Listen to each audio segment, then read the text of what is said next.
दुकानदारों ने जैसा स्वागत किया, रेडी वालों ने जैसा स्वागत किया, गरीब आदमी ने जैसे गले से लगाया, और गले से लगाने के दो कारण थे। पहला तो अपने इस छोटे भाई को प्यार दिया, और दूसरा चुपके से कान में कहा कि छोटे भाई टेंशन मत लेना, इस बार शहर में भी एक एक वोट कांग्रेस पार्टी को डलवाएंगे। जो डर का माहौल बीजेपी ने पूरे देश में पैदा कर रखा है, व्यापारी वर्ग, दुकानदार वर्ग चाहे खुल के बीजेपी की जो एजेंसीज का दुरुपयोग है उसकी वजह से चाहे खुल के नहीं बोल रहा, लेकिन उनके मन में इस बार करने का संकल्प है। तो जो माहौल बन रहा है, जो मैं महसूस कर पा रहा हूं, बुजुर्गों का जो आशीर्वाद मिल रहा है, युवा शक्ति का जो सहयोग मिल रहा है, मैं इस बात को दावे के साथ कह सकता हूं कि करनाल के अंदर अब ये चुनाव जिस रफ्तार को पकड़ चुका है, ना ही ये चुनाव अब कांग्रेस बनाम बीजेपी का चुनाव है, और ना ही दिव्यांशु बुद्धि राजा बनाम मनोहर लाल खट्टर जी का ये चुनाव है। अब तो ये चुनाव करनाल की जनता बनाम मनोहर लाल जी का चुनाव बन चुका है। लोगों ने इस चुनाव को अपने हाथों में ले लिया है, और अब लोग चुनाव लड़ रहे हैं। 9.5 साल का कुशासन, 9.5 साल समाज के प्रत्येक वर्ग को मनोहर लाल जी ने सड़कों पर लाकर जो लाठी डंडे फेरने का काम किया, और समय समय पर हमारे बुजुर्गों की मान सम्मान की पगड़ी को पैरों के नीचे कुचलने की कोशिश करी। लोग अब इस चुनाव में उस अपमान का बदला लेंगे, और एक एक वोट मनोहर लाल जी के कुशासन के खिलाफ और उम्मीद के तौर पे चौधरी भूपेंद्र सिंह हुड्डा जी के नेतृत्व वाली कांग्रेस पार्टी के पक्ष में एक एक वोट डलवाने का काम करेंगे।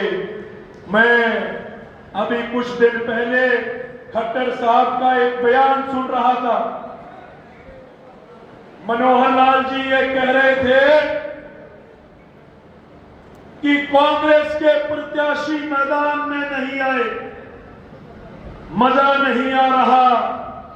अब जैसे हालात बन रहे हैं, भी एक बार खट्टर साहब ने पूछियो भी इनके सवाल आ रहा है कि नहीं आ रहा है। जो माहौल बन रहा है, जो परिवर्तन का संकल्प आम आदमी ले चुका है, यह इस बात का संकेत है कि हरियाणा से बीजेपी का सुपड़ा साफ हो रहा है, और हरियाणा में भूपेंद्र सिंह हुड्डा जी के नेतृत्व में कांग्रेस पार्टी की सरकार बनने जा रही है। ये भूपेंद्र सिंह हुड्डा जी का छोटा भाई और भूपेंद्र सिंह हुड्डा जी का बेटा, ये मीडिया वाले मेरे से पूछते हैं, मीडिया वाले कहते हैं कि आपके सामने तो 2-2 बार के मुख्यमंत्री चुनाव लड़ रहे हैं, जिनके पास सत्ता बल है, जिनके पास धन बल है, जिनके पास शासन प्रशासन की ताकत है, आपके पास क्या है?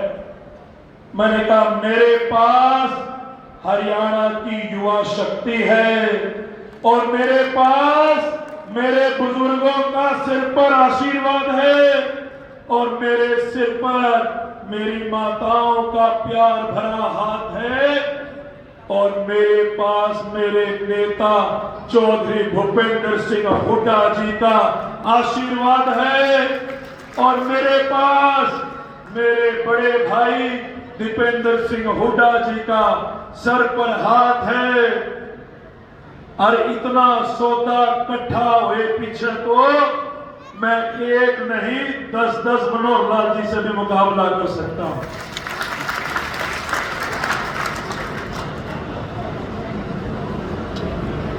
ये 31 साल का नौजवान आज पार्टी ने हुड्डा साहब ने आपके बीच में भेजकर सेवा करने का मौका दिया। मैं बताना चाहूंगा कि मेरे घर में तो आज तक किसी ने सरपंची का भी चुनाव नहीं लड़ा। मेरे घर पर आज तक किसी ने पार्षदी का भी चुनाव नहीं लड़ा। लेकिन राजनीति में उंगली पकड़कर अगर किसी ने चलना सिखाया तो वो मेरे बड़े भाई दीपेंद्र सिंह हुड्डा जी ने चलना सिखाया।